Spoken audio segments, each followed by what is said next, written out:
भगवान राम पर राजनीति करने वाली भाजपा को मिली करारी हार। इंडिया गठबंधन ने दर्ज की रामनगरी में बड़ी जीत। अयोध्या के इतिहास में पहली बार हुआ है जब सीट सामान्य हो और जीत का सेहरा एक दलित प्रत्याशी पर सजा हो।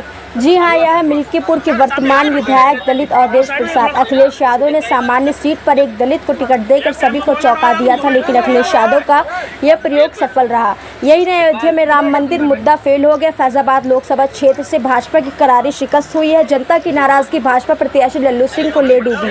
ओवर कॉन्फिडेंस, जनता को इग्नोर करना, विकास के नाम पर तोड़फोड़ और उचित मुआवजा न देना भाजपा को ले डूबा। और इसी मुद्दे को लेकर इंडिया गठबंधन के सपा प्रत्याशी अवधेश प्रसाद मैदान में उतरे थे। इंडिया गठबंधन के सपा प्रत्याशी अवधेश प्रसाद ने भाजपा के लल्लू सिंह को लगभग 55,000 वोटों से हराया। बता दें कि फैजाबाद लोकसभा क्षेत्र से सपा प्रत्याशी अवधेश प्रसाद को जीत का सर्टिफिकेट मिला। जिला निर्वाचन अधिकारी नीतीश कुमार ने जीत का सर्टिफिकेट दिया। वहीं इंडिया गठबंधन के सपा प्रत्याशी 5,54,289 वोट मिले। भाजपा प्रत्याशी लल्लू सिंह को 4,99,722 वोट मिले। ये जीत का श्रेय जो है इस 54 लोकसभा फैजाबाद की देवतुल्य जनता को देना चाहता हूँ, जिन्होंने ये किया है। और उसके बाद हमारे राष्ट्रीय अध्यक्ष माननीय अखिलेश यादव जी को कि उन्होंने मुझे उम्मीदवार बनाया है और ऐसी सीट पे बनाया है जो सामान्य सीट है। जहाँ तक मेरी जानकारी है कि 77 साल की देश की आज़ादी के बाद इस तरह की सामान्य सीट पर कोई रिजर्व कैंडिडेट नहीं लड़ाया गया था। हमारे राष्ट्रीय अध्यक्ष ने किया है और उन्होंने जो तजवीज़ किया था उसकी सराहना पूरे देश में हुआ है, क्षेत्र में हुआ है कि उन्होंने अवधेश प्रसाद को उम्मीदवार बनाकर बहुत अच्छा काम किया है। तो पहली प्राथमिकता क्या होगी? सांसद होने के बाद आपके क्षेत्र के लिए क्या पहली प्राथमिकता होगी? किन किस तरह की प्राथमिकताएं? ऐसा है कि जिस तरह से यहाँ के लोगों ने एक इतिहास बनाया है और यहाँ के लोग बड़े सौभाग्यशाली हैं और हम भी अपने सौभाग्यशाली मानते हैं कि एक इतिहास बनाया है।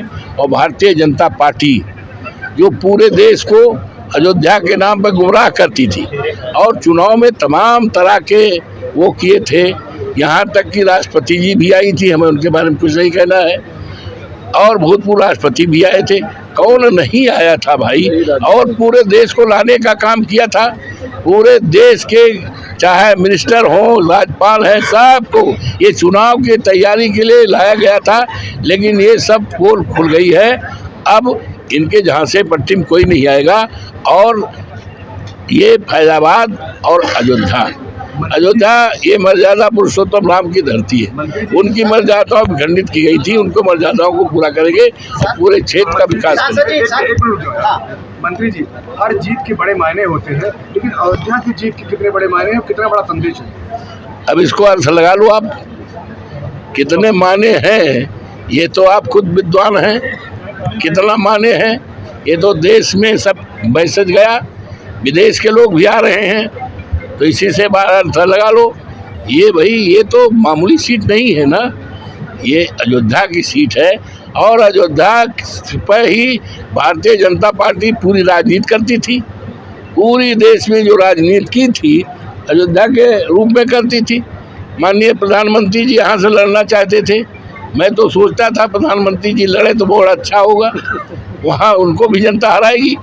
तो वो तो आए नहीं, हिसाब किताब लगाया, तमाम रिपोर्ट मंगाया तो कहा ये सुरक्षित सीट नहीं है। और विपक्ष का जो उम्मीदवार अवधेश प्रसाद बड़ा ज़मीनी है और लोकप्रियता है और सब लोग समर्थन करेंगे। तो हमारे प्रधानमंत्री, मैं तो इंतजार करता था कि माननीय प्रधानमंत्री जी 3-3, 4-4 बार आए और हमारे मुख्यमंत्री जो 84 बार आए। ये क्या था? सांसद जी, एक चीज़ और है कि आपके पास उत्तर प्रदेश का बहुत अच्छा अनुभव है। आप मंत्री भी रहे हैं, आप कई बार के विधायक भी रहे हैं। इस बार आप दिल्ली जा रहे हैं, तो ऐसे में अगर सरकार, क्योंकि जिस तरीके से आज राहुल जी ने कहा है सरकार बनने की बात भी आ रही है, सब कुछ बताया जा रहा है। बनेगी बनेगी। तो ऐसी परिस्थिति There is में no doubt। अयोध्या के विकास को लेकर, इसके पर्यटन विकास को लेकर भी कभी आपको ले चलेंगे, आपसे राय लेते चलेंगे कि क्या क्या किया जाए। मिल बैठ करके हम राय बात करके आप लोगों से भी राय लेंगे।